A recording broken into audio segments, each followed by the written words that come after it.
and welcome to another exciting hour of the Smoky Mountain Wrestling Rewatch Along Project. This is podcasting the way it used to be and the way you like it. This show is a production of the Something Else Podcasting Network, and it is episode number 035 of Smoky Mountain Wrestling from September 26, 1992, taped August 31st, 1992, at the Pikeville College Gym in Pikeville, Kentucky. My name is Arya, and welcome to the show. Now, in case it's the first time you've ever listened to the Smoky Mountain Rewatch Along Project, what we do here, it is really quite simple here, folks. We watch every single episode of Smoky Mountain Wrestling beginning on February 1st, 1992, and we go all the way to episode number 200 on November 26th, 1995. We talked about the good, the bad, the ugly, the great, the indifferent, the so-so, the whatever, the meh. We listen to interviews, we talk about angles, and we just sit back and relish some good old school wrestling coming straight to us from Middle Tennessee. Now, as you could tell by the name of this show, we are 35 episodes into this little project of ours.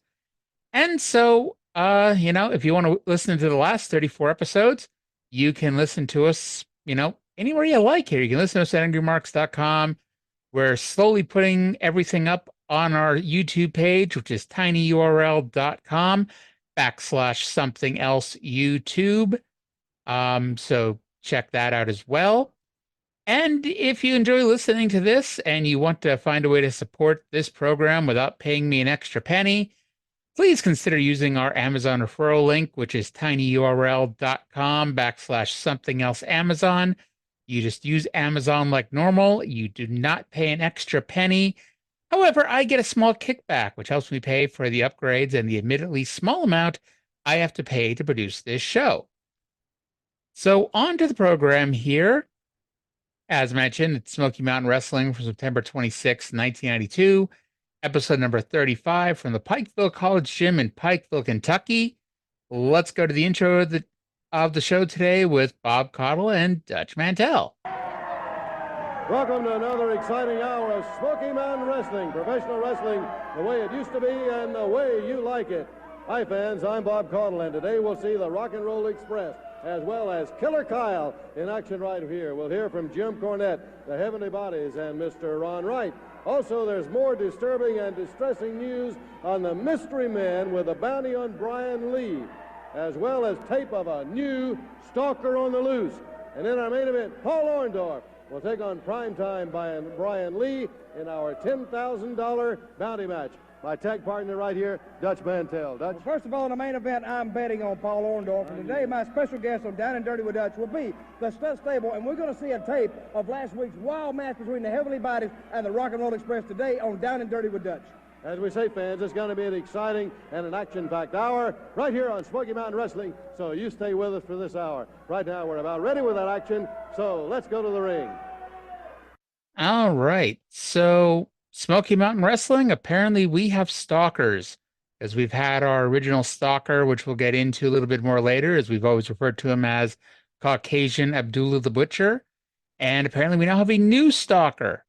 So we'll have to get into all that here as the show goes on. Plus, we're going to have the big main event, Primetime Brian Lee versus Mr. Wonderful Paul Orndorff. Paul Orndorff is trying to get that bounty that's on Brian Lee's head, the $10,000. And what man better to do it than the man with the illegal pile driver hold? Because, I mean, hey, it's like a $500 fine for using a pile driver. And so if he cribbles Brian Lee, that's a $9,500, he's $9,500 in the green in this one, in the black. So it's almost worth it. Plus, that would be less money you have to pay taxes on to the good old IRS, because you're only making $9,500 as opposed to $10,000. Although you would have to question how the IRS would become aware of that $10,000. What state would it be filed in? Would it be filed in Kentucky? Am I just being too much of a tax nerd? Probably. Anywho, let's go to the first match. It is the Rock and Roll Express versus Robbie Eagle and Mike Sampson. Yes, in case you listened to the last show, this is the very same Rock and Roll Express who just wrestled in the last match of the most recent episode of this show in front of the very same group of fans Essentially, they went backstage, toweled themselves off, put their coats back on, and came out for another match. But at least in this case, this one was an enhancement match. So Morton throws Samson into the ropes early and follows in with a clothesline. And Samson was so freaking confused. It's like it was a shoot and he didn't realize where Morton went. By the way, we've kind of refrained from playing a lot of audio clips during matches, but every so often Dutch gets a good line in here or there. Let's go to Dutch with some lines on the Rock and Roll Express's career. Let's talk about the Rock and Roll Express here. Are there some kind of rock singers or something? Yeah, they made a record, a rock record years back. Yeah, it was released. Yeah, No, more like it escaped. I heard about that record. You know what? You know what they sold in that record? I have no idea. I tell you, it went plywood. That means it sold. It sold in excess of 150 copies, and is on the verge of going sheet rock.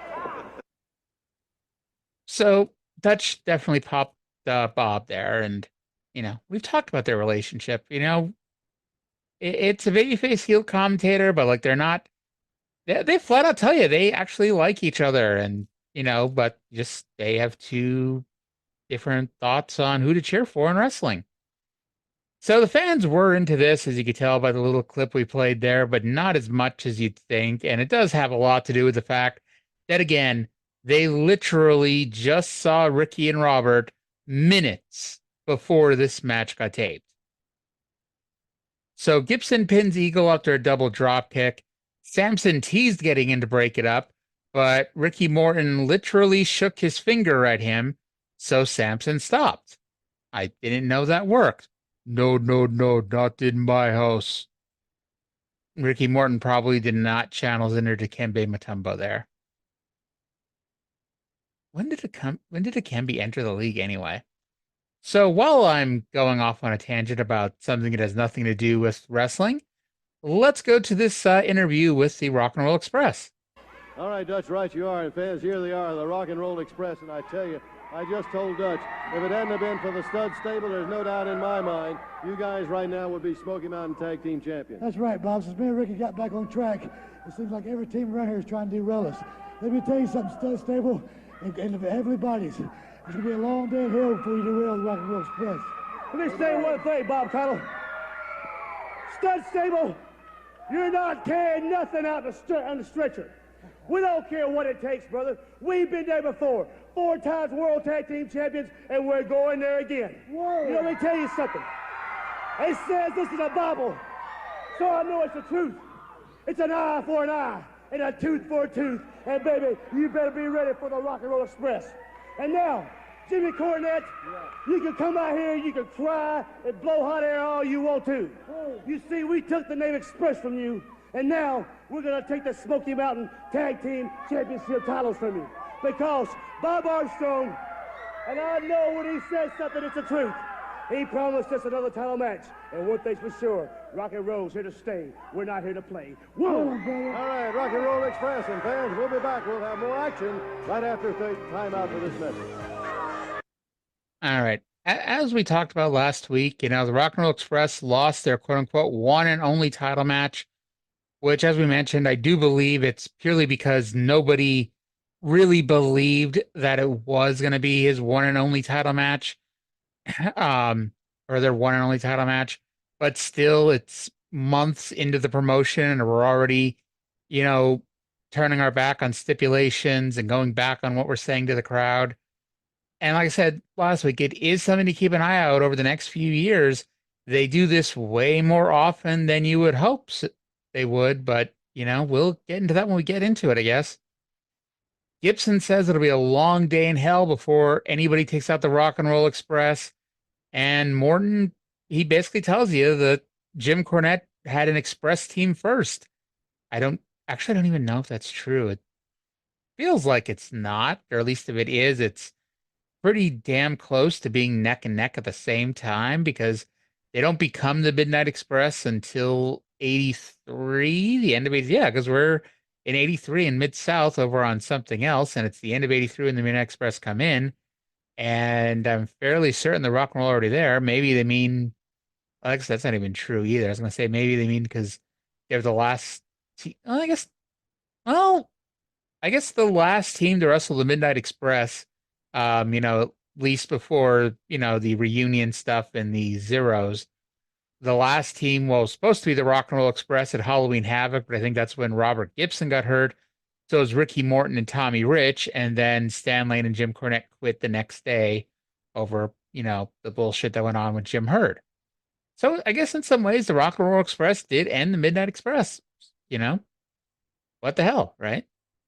But anyway, the whole point of that was that Ricky said they're going to take the tag titles from Jim Cornette as well. So we go to a two-part interview with Bullet Bob Armstrong, and I'm not going to play the first part because they basically just introduce us to a video of the Stalker.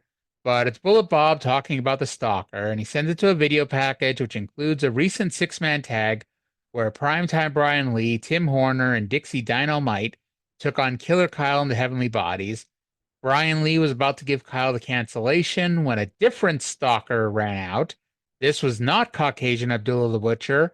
This one gave Brian Lee a power bomb, and Killer Kyle pinned him. All right, so I'm gonna go to a promo here. It's the rest of the Bullet Bob promo, and then Cottle's going to, recap it. And actually, our original Stalker, our whatchamacallit, our Caucasian Abdullah the Butcher, is gonna get a name. Bob, there's more than one freak out there. Who knows how many they are, but I want to tell you something. I got another letter from this gentleman, whoever he may be, and this time it's in the form of a contract letter. Let me read it to you. Commissioner Armstrong, you didn't think I had only one errand boy, did you? I have many followers, many poor souls whose society has rejected. All of them are loyal to me, and all of them are anxious to hurt those who have wronged me. If Brian Lee wishes to face his tormentor and bring his agony and his career to an end, he has a chance. Here is a contract, and you can see right here, Bob, the contract. Brian Lee may sign it and seal his fate. You still don't know who I am, do you? By the time you find out, it will be too late. Well, I don't know who he is, and I really don't care. I'll find out one way or the other. But what I've got the right to do as promoter is sign this big bald man who's been attacking Brian Lee from the rear all these matches. I found out they call him the Mongolian Mauler.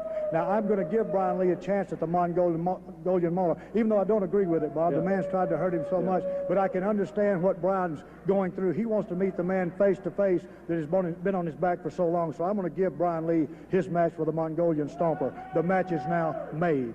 All right, fans, there you hear from Commissioner Bob Armstrong and what's been going on. The Mongolian Mauler, that was the first Stalker, of course, of Primetime Brian Lee, and Commissioner Bob Armstrong has found that out, and the match will take place. He's going to give Brian Lee an opportunity to face the Mauler and face him face-to-face in the ring and take him on in the ring without having to look over his back, look around his shoulder, wherever he might go, not knowing who or where the Mauler might show up. Well, also now we come to find out there is another Stalker around. Is there any end to this happening to Primetime Brian Lee? The big man, the big young man who can certainly take care of himself, but he's got a lot to look out for in weeks to come with another Stalker after him. And we'll be back. We'll have more right after this. So we officially have a name. It is the Mongolian Mauler, is our big white Caucasian Abdullah the Butcher character. And so, yep, they were apparently going to have a match at some point. Primetime Brian Lee versus the Mongolian Mauler. Now, we've been talking about, for, around 7-8 weeks at this point, that, I know a lot about fucking wrestling. I really fucking do. Perhaps way too fucking much. But, I could not remember who the fuck this guy was, the Mongolian Mauler. And I mean, I still have no idea who the hell it is, to be perfectly honest. However, the other Stalker is fairly well known, and I think most people listening to this, or most people who would be interested in a podcast talking about early 90s wrestling, are very familiar with the name of Stalker number 2, Brian Clark, who would be known in the future as Atom Bomb or Wrath, in WCW. Yep, that was the other Stalker. And because, before he was Atom Bomb, and certainly before he was Wrath, he was also known as the Night Stalker. So, at least we have that here. So, identity solved here, I Yes. So now we go back to the ring for our next match. It is Killer Kyle with Jim Cornette versus our favorite Canadian champion, Newton Steffi. Now, Newton Steffi, in case you didn't listen to the show, I think it was 2 weeks ago, he was randomly chosen by the Dirty White Boy to get a shot at the Dirty White Boy for the Smoky Mountain title. And Dutch Mantel was kind enough to give us the background on Newton Steffi. Newton Steffi is the Canadian champion who famously won the belt from someone, the former champion in Canada, and has since defeated everybody in order to retain his big championship belt here. Anyway, our beloved Canadian champion, Newton Steffi, even though he's not the linear Canadian champion at this point, is here to do battle with Killer Kyle. So let's see if he does any better here in his second appearance. Spoiler alert. Doesn't. So Kyle has one of the Brian Lee wanted posters on his violin case. Dutch says Brian's face is so ugly it will make a mule back up and take a different road. That's ugly. At one point, Cornette replaces Dutch at the announce desk, and this match is actually similar to a few weeks back when Kyle would hit one move after another. That would probably be it, but he keeps picking Steffi up at the 2 count. It is not the most exciting match in the world, but it works the gimmick for Killer Kyle. You know, I don't think anyone's going to sit here and call Mark Kyle, one of the great workers of his day, but he works his gimmick. His gimmick isn't there to be, the Rock and Roll Express. His gimmick's not there to be the Heavenly Bodies or even Primetime Brian Lee. His gimmick, actually, in a lot of ways, it's like Randy Orton. And I'm not saying he's got the same talent as Randy Orton, but he's got the same slow, deliberately paced, gimmick as Randy Orton, where it's like, he may only hit 3 moves, but he'll hit 3 moves and do your best to make you believe they mean something because they'll only hit 3 moves. And they'll be the devastating 3 moves or whatever. And some people would call it boring. Some people would say it works. I always say whatever works for you, right? So he hits one move after another, which kind of goes against what I just told you, and wins with the reverse bear hug, which I began calling the Heimlich maneuver. And Corny must have gone into the future, listened to the show from 2 weeks ago, heard me calling it the Heimlich maneuver, and went back in time because he's now comparing it to the Heimlich maneuver. So great minds think alike, Corny. Great minds think alike.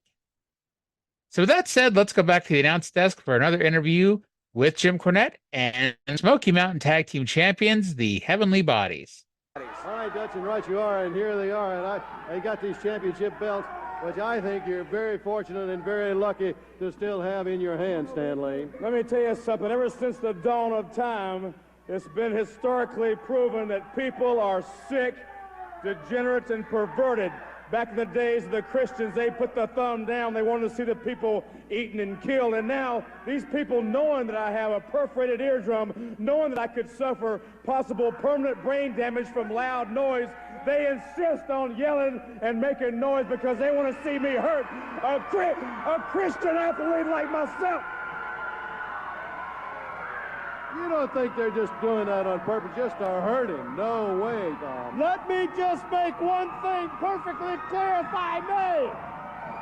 No matter where we go in the Smoky Mountain region, the same thing happens over and over, time and time again. We want to make sure that you snaggletooth, ugly, fat women keep your hands off us, or else we're going to have a sexual harassment suit against everybody here in the Smoky Mountain area, man. You said rock and roll one chance at those belts. Commissioner Bob Armstrong says they're going to get another chance, Jim. Let me tell you something, Bob Armstrong. I've made my feelings on you real clear. Rock and Roll Express, Ricky Morton, Robert Gibson, everybody knows since 1984, I've hated your stinking guts. They've seen it from Maine to Spain, from Chattanooga to Cucamonga, the Rock and Roll Express and Jim Cornette's Midnight Express, and now the Heavenly Bodies going round and round. Well, brother, I promise you this, Rock and Roll, I'll tie it up in court as long as I have to. You ain't getting another shot at those belts.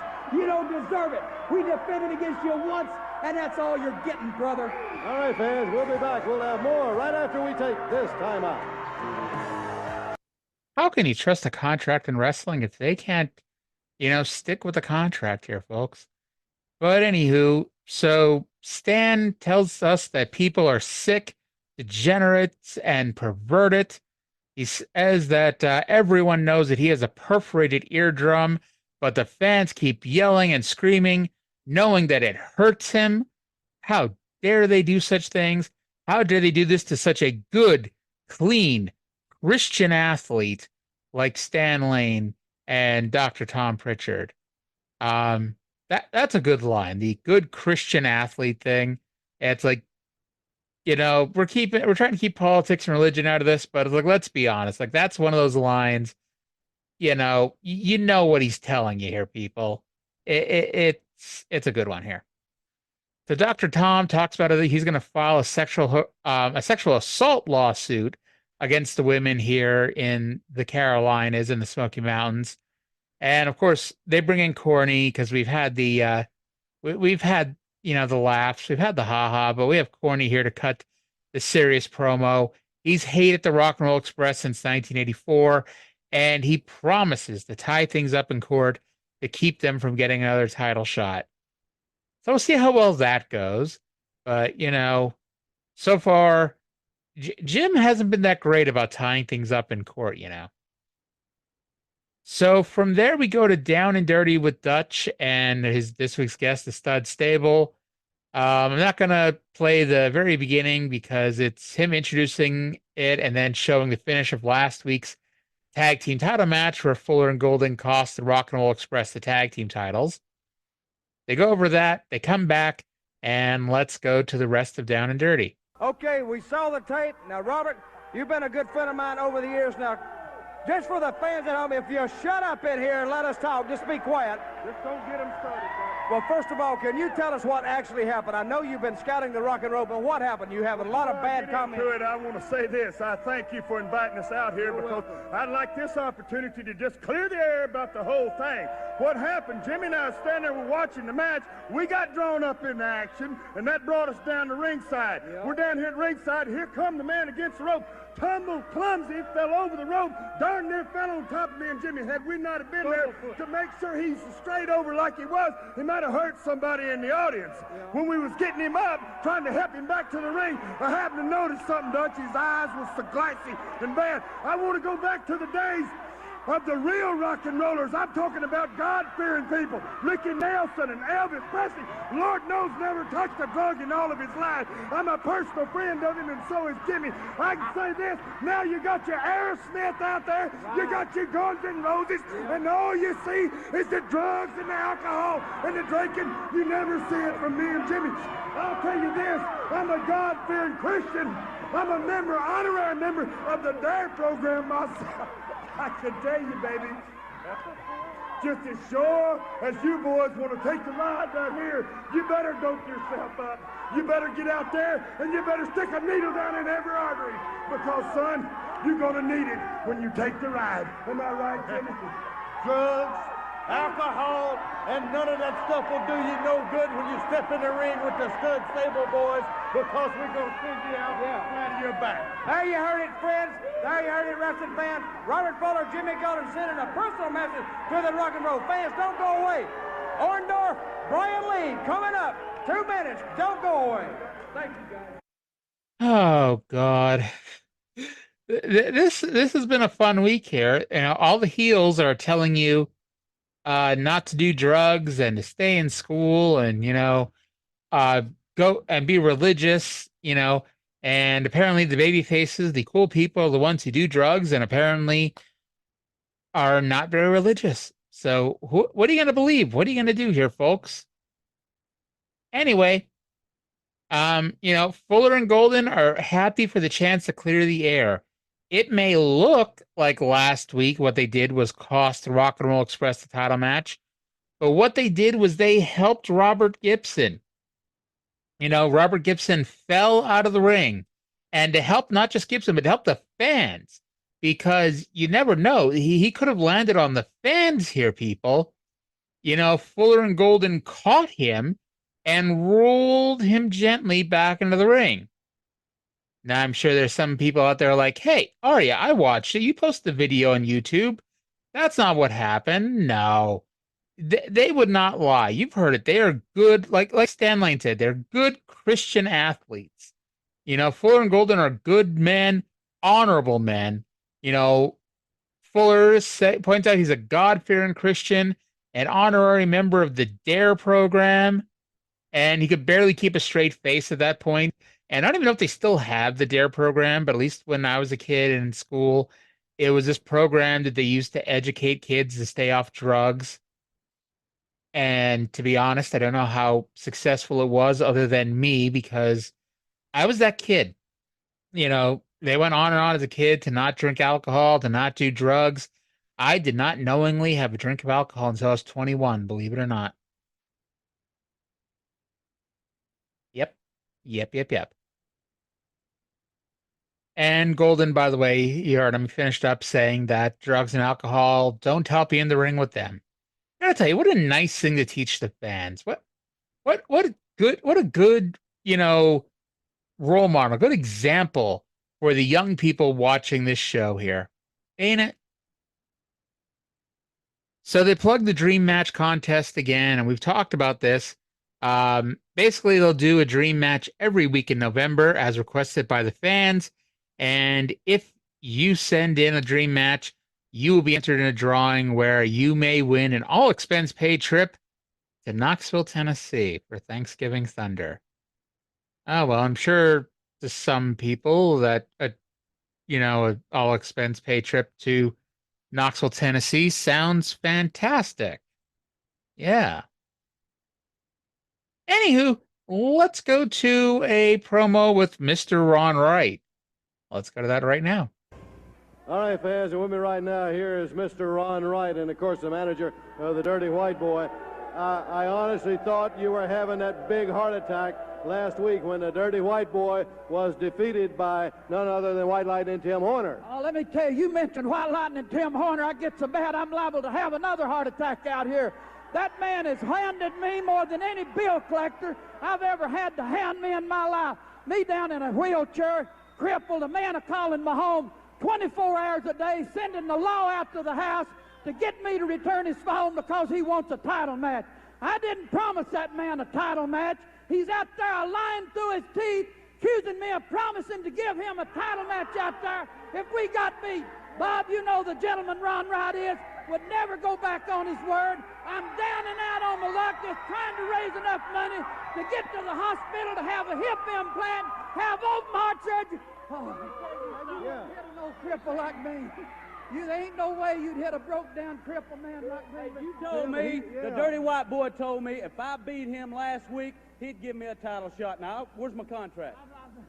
I've not got no contract. I've got arthritis so bad in my right hand and shoulder, I can't even write to sign a contract. But I watched that video, and not one time did I say on there that I'd give you a contract to have a title match. You're just lying through your teeth like you always did. You're a yellow-bellied, I don't know, I just can't call you what I'd like to out here on TV. They'd probably have me arrested. Well, let me tell you something. You might not have said it, but the Dirty White Boy said it.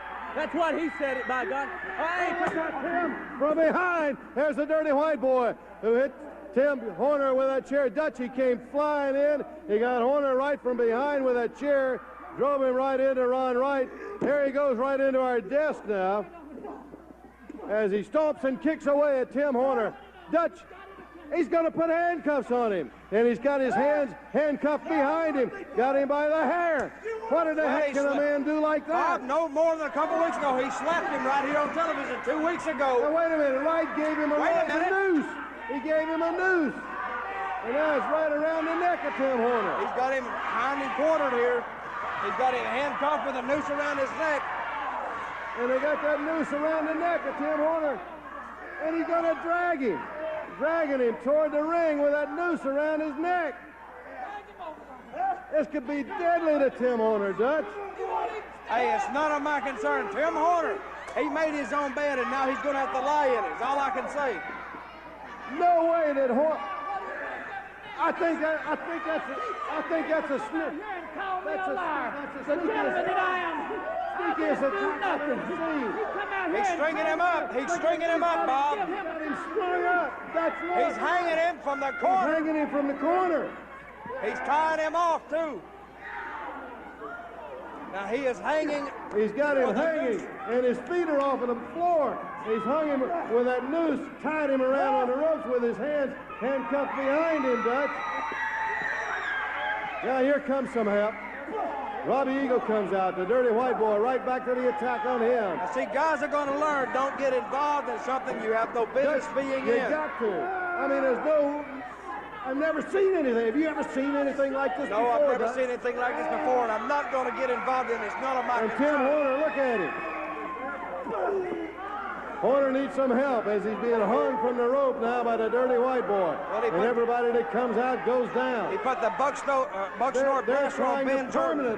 permanently eliminate Tim Horner as he's got him hanging from that top rope.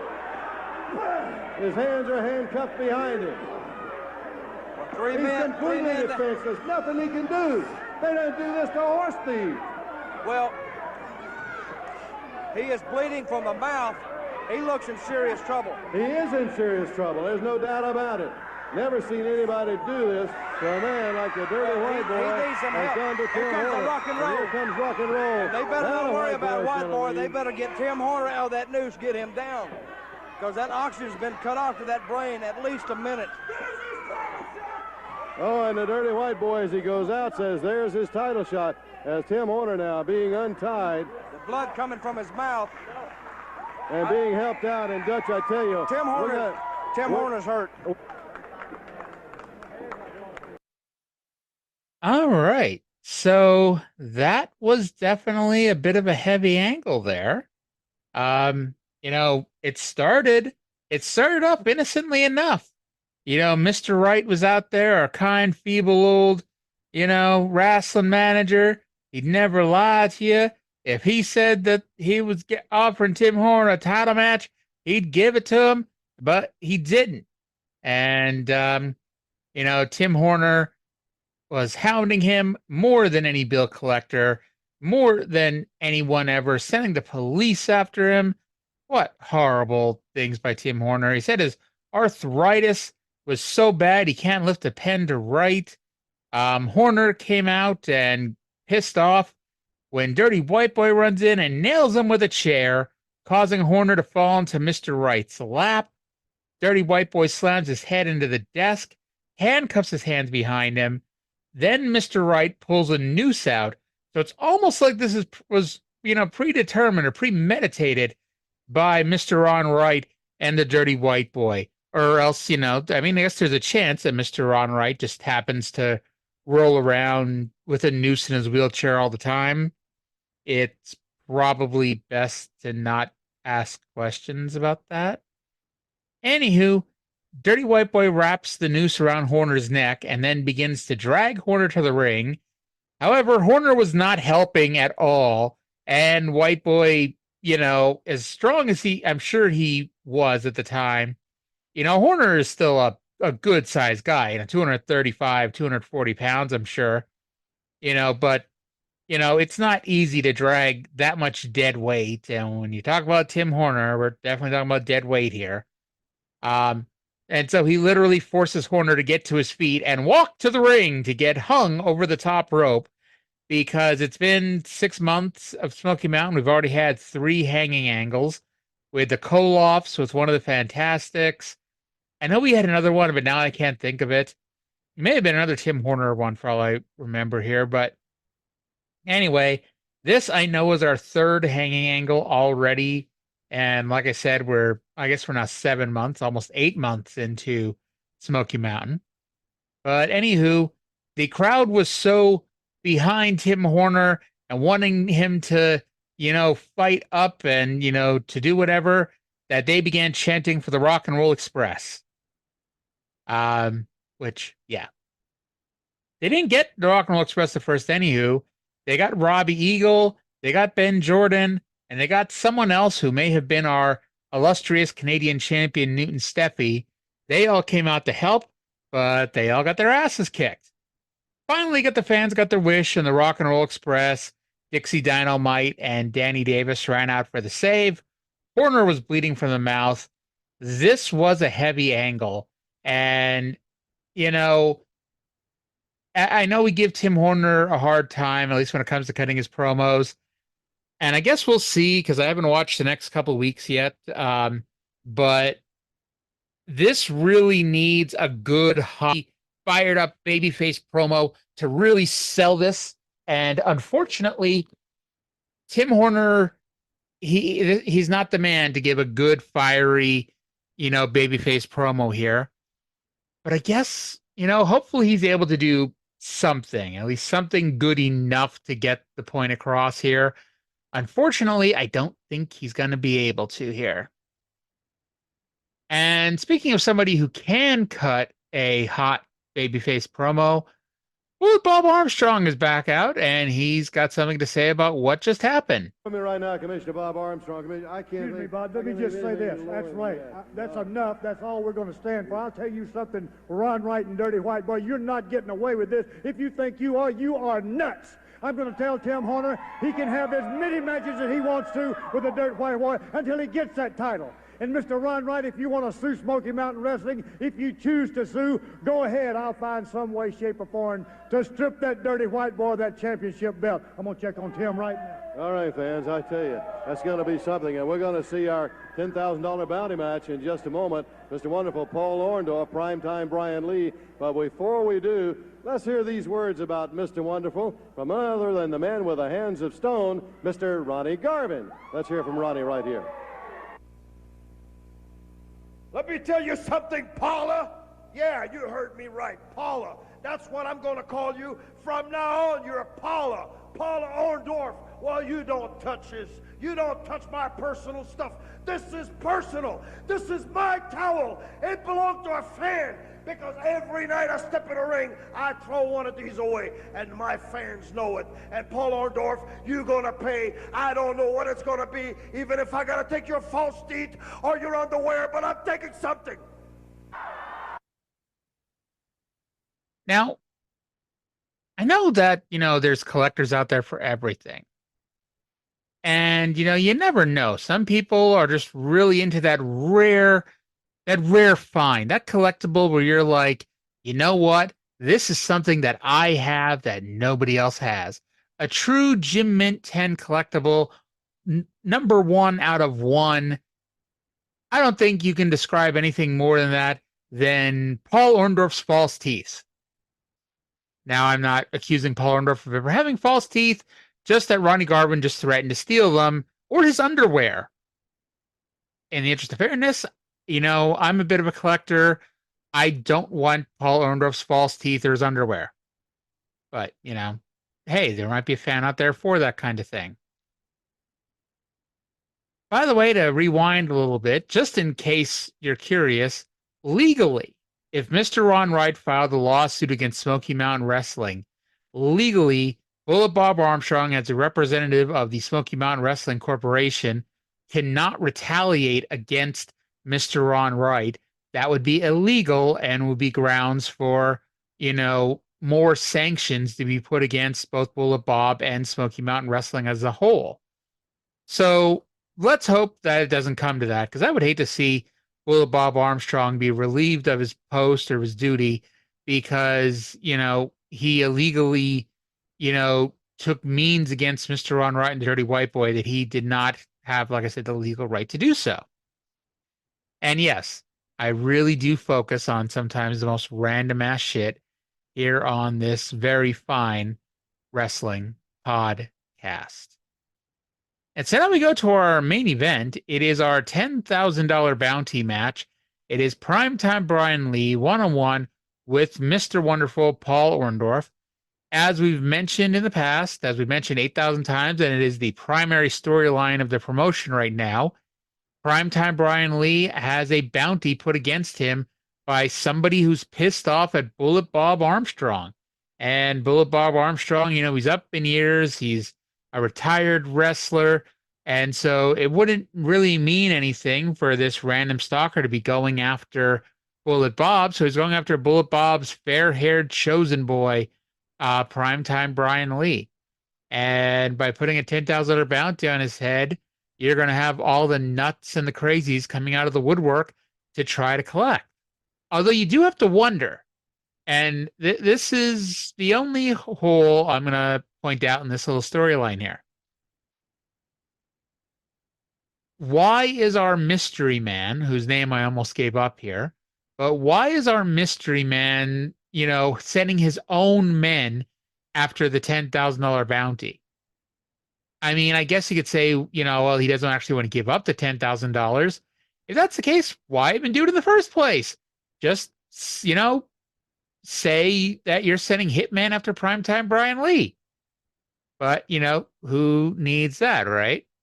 So Orndorff, being the good, clean Christian athlete that he is not attacking primetime Brian Lee from behind, even though primetime Brian Lee tried to get the fan to chant Paula before the match.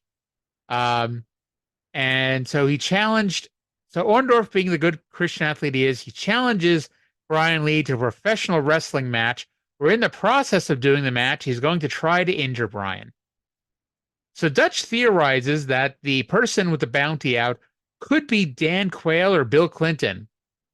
I'm sure there are worse guesses out there. And for those who aren't familiar with the time frame, Bill Clinton was not yet the president, not for another, well, he doesn't get elected for another 5 or 6 weeks. Dan Quayle is the reigning, defending vice president of the United States at this point. Caudle was talking about how the fans are sending in great matches for the Dream Match contest. Dutch asked, what if someone sent in a match between them, Bob Caudle versus Dutch Mantell? Would Caudle get in the ring? And Caudle confirms that yes, he would. And he may get his ass kicked, but he would do it. And I legit now want to see that match. I want to see Bob Caudle versus Dutch Mantell right here on Smoky Mountain Wrestling in the month of November. Can we make it happen, Bullet Bob? Can we make it happen, fans of Smoky Mountain Wrestling? If time travel's invented, I don't want to go back in time and punch baby Hitler. I want to go back in time and make this match happen. I'm sorry, not Bullet Bob, but Bob Caudle versus Dutch Mantell. So Lee caught Orndorff coming off the top rope to begin his comeback. Mark Curtis ran around and nearly got bumped by running into a bad position. Lee went for an elbow drop off the top rope, but Orndorff rolled out of the way. Orndorff got the ring bell, brought it in, and attempted to power drive Lee on it, which made the referee disqualify Paul Orndorff. Lee backdrops out of it and grabs the bell to take a swing at Orndorff, but Orndorff runs for the hills. And I do have to ask a question, and this, I don't know how many people have picked up on this. Paul Orndorff had the bell. He brought it into the ring. The referee called for the bell for the disqualification, and the bell, which was in the ring with Paul Orndorff, rang. And in case you're curious, Paul Orndorff did not ring the bell on himself, but the bell did in fact ring. So, things that make you go, But, anywho, so primetime Brian Lee wins by disqualification. No one has collected the bounty. So this whole rigmarole continues. And now to end the show, let's go back to Bob Caudle to interview primetime Brian Lee. All right, fans, and with me right now here is primetime Brian Lee. I tell you what, a matchup there with Mr. Wonderful Paul Orndorff. I know you didn't want to win it on a disqualification. You could have bought the farm, though, if he'd have pile drived you on that bell. That's the big word, if. Yeah. I'll tell you what, $10,000 make a man do a lot of things. But when you come in primetime Brian Lee's face, that's exactly what you're going to get. 10 grand with the butt whipping. And I'm talking to everybody in the dressing room. I don't care if it's White Boy, Heavenly Bodies, Paul Orndorff, whoever. I'm standing here 6'8", 280, so come and get it. All right, fans, there you hear the story from primetime Brian Lee, who still got to look over his shoulder because the new stalker is stalking him. Primetime Brian Lee. Fans, that's going to wrap it up for this week. We'll see you next week. Until then, so long for now. Alrighty, so we don't have a match yet announced for next week, but Brian Lee, he cuts a fine promo to end the show.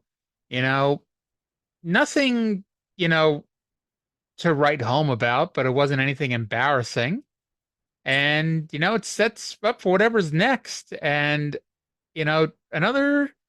ultimately, I would call this another good episode of Smoky Mountain Wrestling. It was not last week with two main events, but we did have a crazy angle in here.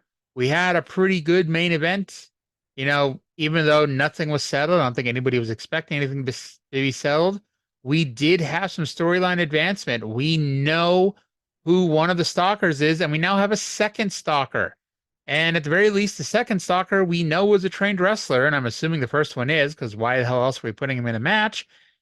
But that's not important right now. What's important is we now have two stalkers going after primetime Brian Lee, and we do know that somebody is still out there with $10,000 ready to give it away. We talked about, they're an old enemy of primetime really of Bullet Bob Armstrong. We mentioned Bob is up there in years. He's a retired wrestler. So does that give you a hint of who might be behind all this? Maybe. But anyway, we are 35 episodes down and have 165 to go. Fun little show. But before we get going, we're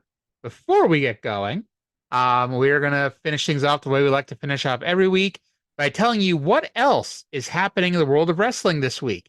Because I may sit here and tell you, hey, it's September 26, 1992, but you may be like, I don't really know what that means. What the fuck is going on in the world of wrestling on September 26, 1992?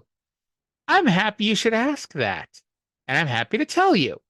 So the big story this week is that Rick Steiner has tore his pec muscle during an IWGP Tag Team title defense in Yokohama, Japan. To follow up from last week's story, this will take him through the end of his WCW contract, which we've been talking about how he's been negotiating with Bill Watts, and Watts wanted to put both Steiners on a nightly deal.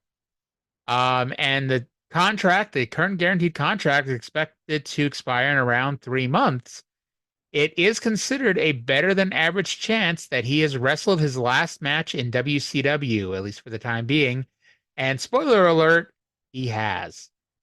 Anywho, Scott Steiner will continue to wrestle as a single for the time being. The WWF averaged less than 3,000 people per show this week for the fantastical main event, one that I wish I could have seen this, because this sounds tremendous. Fucking Mendes. The Ultimate Warrior versus Kamala in 1992. That sounds like must-see wrestling right there, folks. New Japan is negotiating with Hulk Hogan. It said that they've pretty much agreed on everything. The only thing they haven't agreed on yet is Hogan's cut of the merchandise sales, but they're hopeful to have him for the January 4th, 1993 Tokyo Dome show.